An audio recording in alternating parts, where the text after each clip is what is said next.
If you're in the real estate business and it's been within 5 years of you being in the business, 87% of you are going to fail. That's just the way the numbers work. We're going to talk about why and how to make sure that you end up in the 13% that actually succeed. So pay attention. You're going to like this podcast.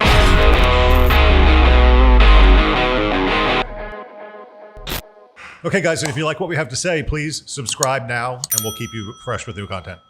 All right. What's going on, BE3, Beggins Brothers podcast? Craig Beggins here to say hi. And Jeff.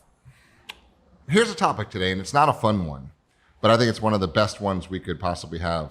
So 87% of all real estate agents will not make it in this business in their first 5 years. That's 87%. We Google searched that, and that was a consistent answer on at least 5 different websites we looked at. And then we start looking around, it's a real number, and it's a terrible number. Because what a waste of resources. What a waste of money and time and just frustration, aggravation, training, inputs, all kinds of things going on. And we started digging into why and what's going on. We're going to give you some real life examples of agents we're working with right now and why some are failing, why some are succeeding, why some are in that decision point, and some are going to fail and some are succeed. So let's start with identifying what we're going to do differently, right? So we've been doing training, like most brokerages, doing training a lot. And you know what? We just realized everything works. You can make a success in real estate in today's market, doing open houses, doing a farm, doing for sale by owners, doing expired listings, playing Frisbee with your friends at the park. I mean, you can going to a bar. You can be successful doing anything. So what we decided to do this time, which I think was very, very creative, is we broke down our training into 3 different levels of groups. Mm-hmm. New agents, 0 to 4 closed transactions, need a different direction than agents who have done 5 to 12 transactions because they've got a little more mojo now. Yep. And people that do more than a deal a month, 12 transactions, need different skill sets to level up. So we teach Next Level University. And what we did specifically this time that I'm super proud of, and we'll tell you the failures too, we chose lanes and said, look, if you're going to take your business to the next level, as unromantic as it sounds, you need to do more. But do something different than you've done before. Do something different. That's how you get to the next level. You do something different. So I don't care what it is. Let's say it's a for sale by owner. If you focused on for sale by owners for just this quarter, could you add more transactions than you did last quarter? And the answer would be yes. So we decided to strip away all the other hiding places, and people self-selected into a lane for FSBOs, a lane for expireds, or a lane for social and sphere of influence. Yep. And you're heading the class up for the FSBO one. Yep. And we're using a tool that Realogy gave us called RealSure, yep, which I think it's open door on steroids. We give them a cash instant offer on their house, but they have 45 days to wait to accept it. And during that 45 days, they can list it with us, and we will just go to town to try to beat that offer. Yeah. So it's a win-win situation. So that became a selling opportunity, and you came out with your lane. So every Monday at 9:30, your team, I think we had 35 people on last week, you're giving them specific tactics to go do, right? Yep. And it revolves around. So tell us what some of those tactics are. Here's why we're doing what we're doing, and kind of how I'm zeroing in on the training on this group and the education rather than the training on it.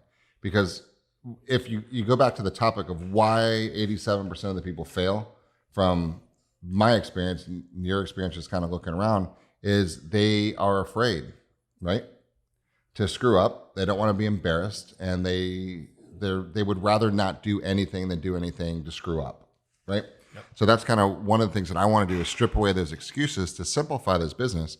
And you're not going to, I don't care if you're doing 10 deals a year, your next level is 15 deals a year, and it requires a whole different skill set to go from 10 to 15. Which is a 33% increase, which is not normal in the world. Right. People don't usually do 33% increases year over year. But you got to do something different. And if you're doing 25 deals to get to 30 deals, it's the same problem, right? It requires different skill set, which requires the drunk monkey, which requires all kinds of issues. So what I'm doing with this group is we're going super, super tactical on what to do. We went on to very simple. I know there's a million different ways to find for sale by owners. We went on one. We went on Zillow. And we opened up a certain area around these offices. There's 541 for sale by owners. Now I know some of them are for agents that are listed and some of them are older. I get it. So let's say that there's 300, right? And I've got 35 people that are committed to the group. There's plenty is the answer. Right. So what we've done is we came up with a simple scripting on it, and we said, go talk to them. Now we get all pumped up. We get motivated. We got the scripts. We know what to do. And we regroup every Monday, go through it. Very few did it. Even though they all said they were going to do it, very few did it. But the ones who did it got incredible results. Got really good results. And also, better than the results, had some pretty cool failures. And so what I was able to do is pick up from those failures, because part of my requirement is you got to record yourself, right? When you're at the door with that for sale by owner, we have to hear I need to hear the conversation back and forth, because if I can't see where you're screwing up and hear where you're screwing up and know something to tweak, how can I be a good coach, right? It's all hypothetical BS if I just say, hey, you go do it, right? Be a good job. So what they're doing is playing it back. Then I play it back on the call and I pause it and I say, okay, what did you guys just hear there? And then nobody really hears it, right? Because we've been doing this for a long time. I said, here's what she missed. And we missed it. Look, how was this guy a D, an I, an S, a C personality, say visual, auditory, kinesthetic? Play it back. Let me rewind it. You guys tell me what he is. Is he visual, auditory, kinesthetic? Look how she's over talking him. Look how she's talking a little slower than he is. Look how he just said this, and she didn't even repeat back and approve what she said. Total disconnect in communication. So now we're saying, I get it, which is all good, and it's increasing. So I've got a bunch in my email now from people that I'm reviewing between next Monday, and that's the only way I can help. Everything else is just all rah crap, right? Go do it. So, but this is the tactical aspect of it. So I'm giving them the reasons to go do what they're doing, and I can critique it. And I know their skill levels is rising a lot. Right. So we're going to see what happens with them this week. But here's what I know is going to happen. 87% of them didn't do what they said they were going to do. Every one of them committed to do 10 this week, door to door for sale by owners. I could promise you, and I wish it wasn't the case, that percentage of them will not hit 10. Right. So that's one of the issues that I see, because it's not hard to go to 10. I mean, we have 7 days to go to 10 doors to find somebody to have a conversation. If that's your job, which it's your job, there's no legitimate to this excuse. Lane for this quarter, this is your job. But here's the challenge I had today when I was talking to a guy. I said, is it possible for you to go to 2 for sale by owners a day, Monday through Friday?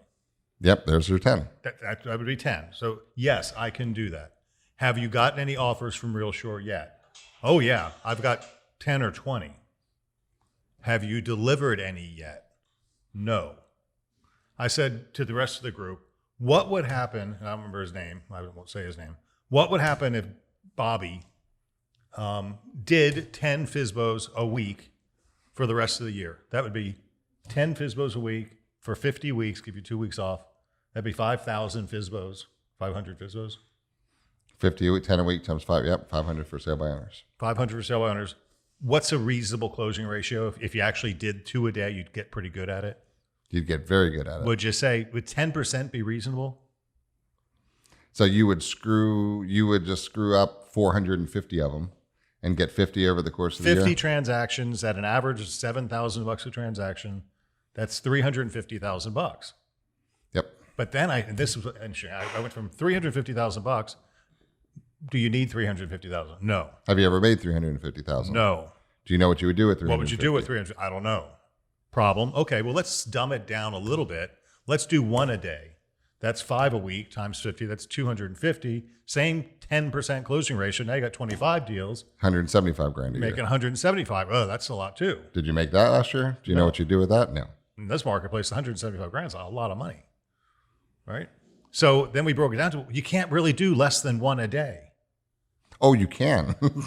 They're figuring it out, how to do it. But legitimately, you should not. Right. So 1 a day. What's the fear? What is it that takes somebody? I mean, I think you could be scared if you got too successful. What would happen to you? I think it's that, and I think that because the work itself, visiting 2 for sale by owners, asking them if they want a cash offer from an investor, is not a very scary proposition. There's no rejection built into that. There's none, especially when you do the skills that you're teaching. So I think about this a lot. What is the biggest challenge? And I think and we were just talking about this at lunch. Mm-hmm. I think it's embarrassment.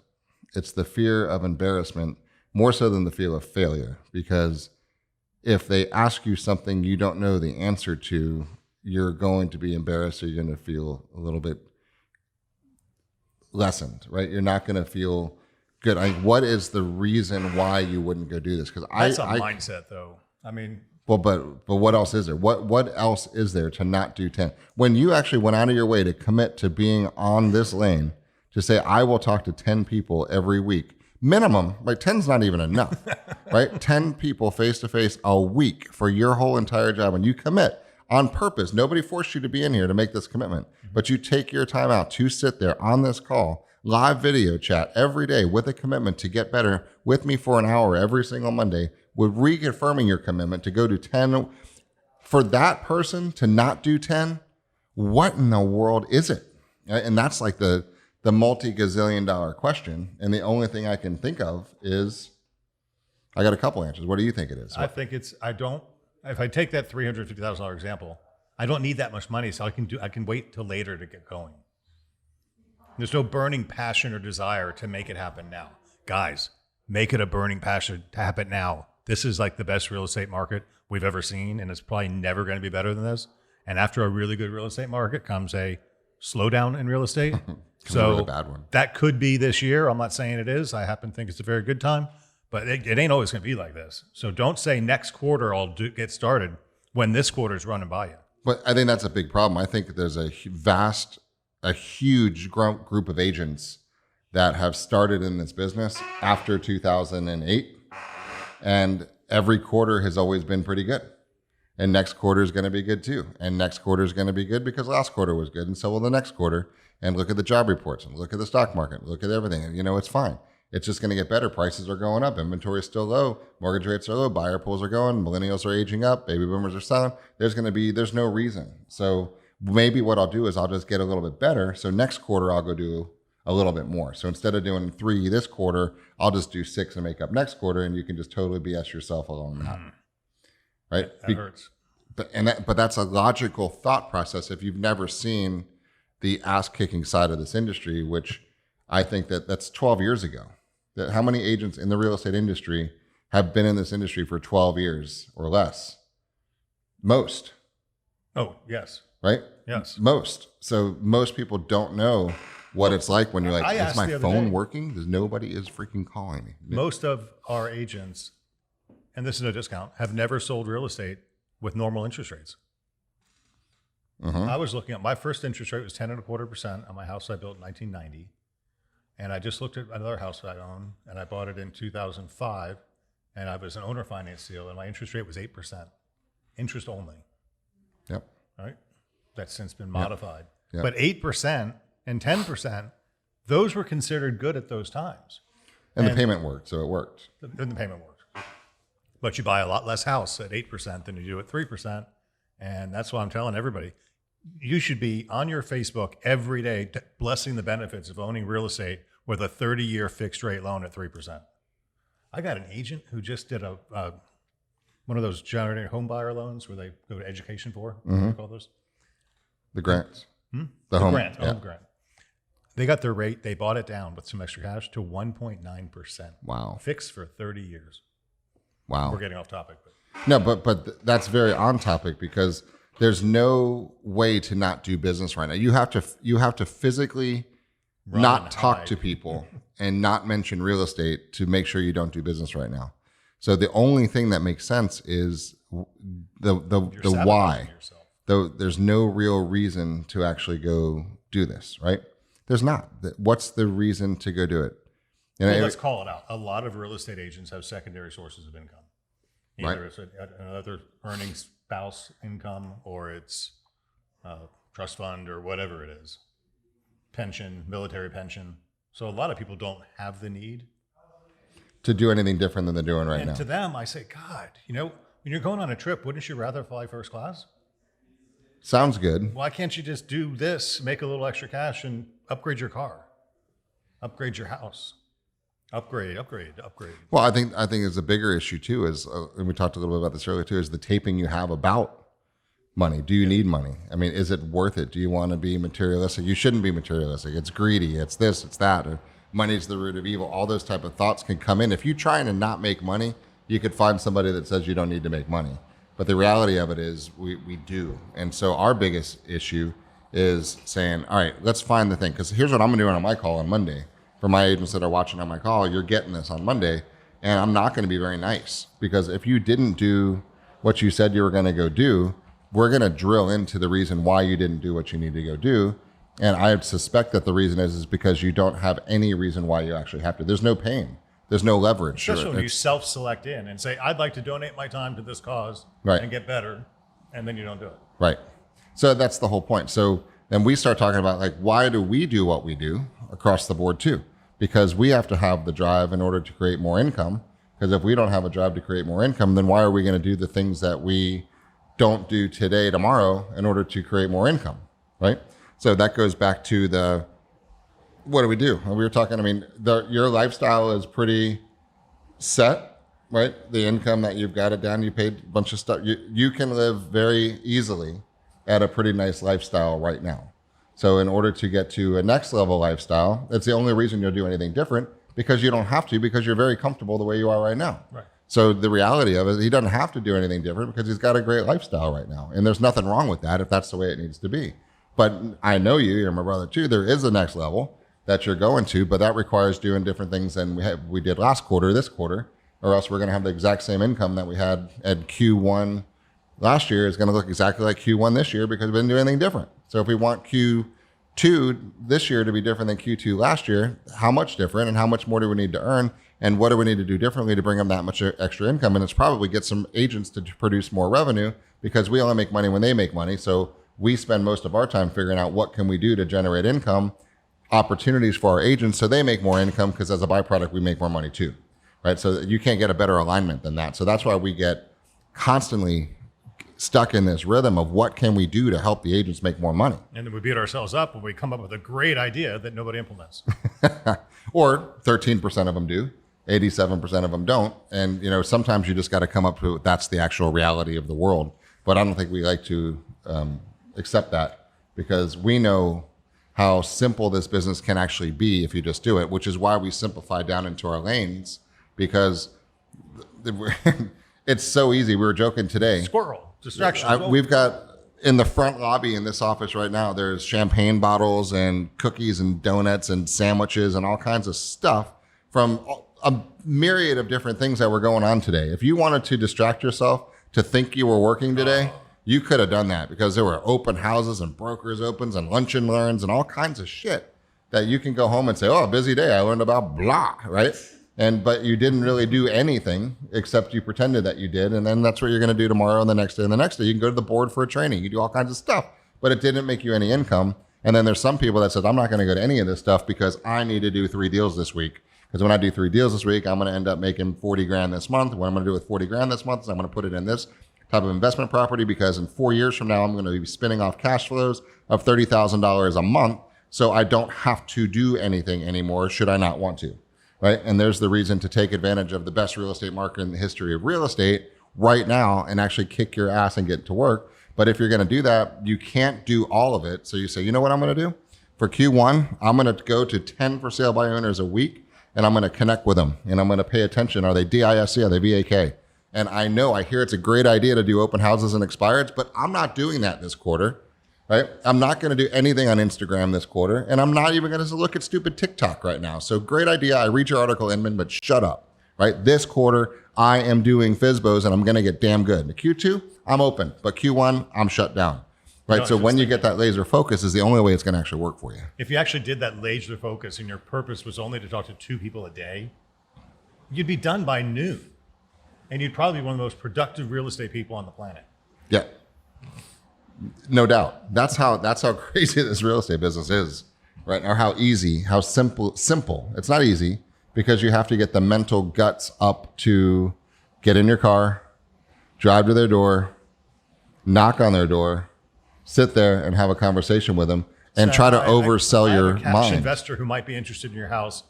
Can I take a look so I can see if they'll like it? Right. Zero resistance. And our script is even better. I have a buyer who this house is already on their approved list. They want me to come verify it and take a look at it real quick. Can I come over and see it today or tomorrow at 4? One specific person in mind. That's it. right? And then I'm calling out the obvious too, because one of my pet peeves is people lying, right? And there's agent scripts out there right now, and I hope you're not using these. Oh, hi, this is Bob with blah, blah, blah real estate.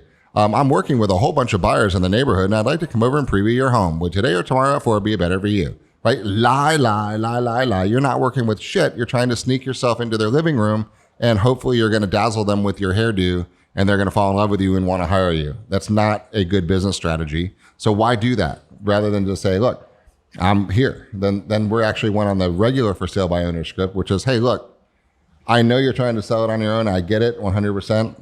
I hope it works well for you. I am just going through my marketplace, and I want to know when is the next time you have free to interview people. I want to be here for you when you're ready. When do you think you're going to keep trying this until, right?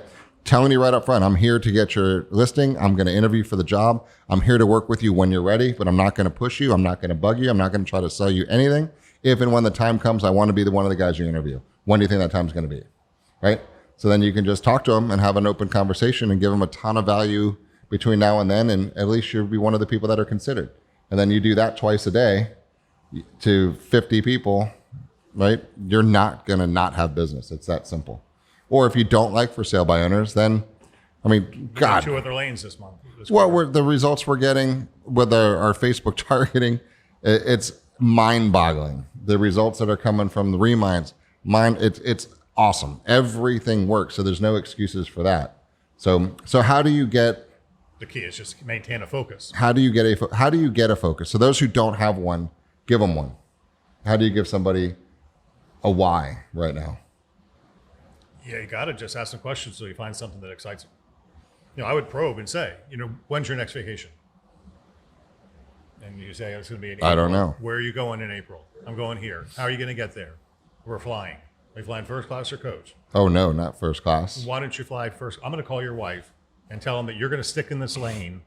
And as a result of you doing this for the next 90 days, you're going to upgrade your hotel suite and your airfare for your next vacation. Yep. But then you even go even further on it and say, all right, let's go online right now. Where are you going? Park City? Where are you staying? All right, what's your room? Did you book a room? What do the suites look like? What are you paying for your room? I did this with an agent recently. How much are you paying for your room? What's the best room in the hotel? How much extra is that per night? Mm-hmm. Right, and it was $300 a night extra. Okay, all right. How many nights are you going to be there? 6 nights. Okay, there's $1,800. How much you pay for your airfare? How much is first class? Right, it ended up to be like a $7,000, big money. Right, a lot of money. But that was upgrading to the best of the best. Right, upgrading to the best of the best. Staying in the ski out chalet. The best place you can actually get. The first class, taking the limo to the airport. All of that. And we're talking, that's one sale. Right. One extra sale will... And then tell him he doesn't love his family if he doesn't perform this way. Right. And then you get to the we do all the time with our primary aim conversations. And one day, all you have left is your memories, right? And the experiences. So do you really want to be the guy that's crapping all over yourself in your bed, right? At one stage in life, and you're saying, you know what? I wish I had done I took that one trip to Park City, and we stayed on a Groupon deal, right? And I got on this hotel room, and I rode. It was a cheap flight, and I was with chickens, and it was a pretty decent flight, pretty decent trip. I'm really glad I have that highlight. Is that really how you want to go out? No. Or do you want to sit there and say, hey, remember that badass trip that we took with that limo driver came over? We were buzzed when the guy showed up. We had mimosas on the thing, whatever. They paid the guy, took all of our bags. We just kind of rolled onto the plane, went to the lounge, sat on there, had the best meals, watched a couple movies, laughing. Got the limo to take us to our ski out chalet. The butler dude brought over our ski trips. We had hot cocoa waiting in the hot tub. We had the guy take us on a gondola tour up for evenings of candlelight to watch the sunset. Remember that? That's a better way to go, right? And it took one extra sale. That's it. And all you had to do was talk to one extra person. And then you have a whole different trajectory in life. That was a good rant. I like it. And but it's true. It's true. And that's what you need to think about. Where is your next vacation? And how are you going to get there? And you can substitute it with what's your wife's next birthday? I probably could have left the crapping all over your bed part out, but that wouldn't have been me. So here's the moral of this story. Figure out what the hell you're doing this for, guys, because you're letting the best real estate time in the history of real estate pass right by. It's going. It is ending. Okay? It is ending. This is not going to last. This is not going to last. This is not going to last. This is the best it's ever been. This is the best likely it's going to ever be. And you have complete control over your entire income right now. And I promise you, we've seen it. There's times when you do not have complete control over your life because things could be falling apart all around you in an industry. It's not here. And if you haven't experienced it, I gotta hope we never do again. But you know we're going to again. But right now it is perfect. So if you need any help kicking yourself in the butt to find an inspiration or to find the lane or to find a path to take advantage and leverage this industry right now in this time in 2020 is the best I have ever seen. No doubt. Foreign investment dollars, consumer confidence, stock market, 401ks up, people feeling good, markets are looking great, people are fixing up things all over the place. There's workers all over every street. People are upgrading their roofs, their windows, their pools, their landscapes, and add-ons. It's just unbelievable stuff going on everywhere. And because everyone's feeling good. And mostly fueled by the real estate market. It is. And the stock market. It is. All right, so takeaway. Just remember, that's what we do. It's empower, educate, encourage. E to the third power. And that's what our channel is going to provide, we hope. And Yep. we're just going to give you real life examples. This is stuff that keeps us up at night. Why can't we help them get what they say they want? Yep. How do we do it? What do we do? And I'll tell you what, it feels really good to get the text messages I'm getting of people that are just going, oh my God, I love this. This is just the best it's ever been. It's simple. So keep it simple, keep it fun, keep it real, find a passion. If you need help with it at all, let us know, guys. And a lot of you we'll see next week because we'll be coming to you live from Los Angeles next week because we're going to the 121 Century 21 Global Conference, which would be pretty cool, learning a lot of other great stuff. So thanks for watching. See you from LA next week, guys.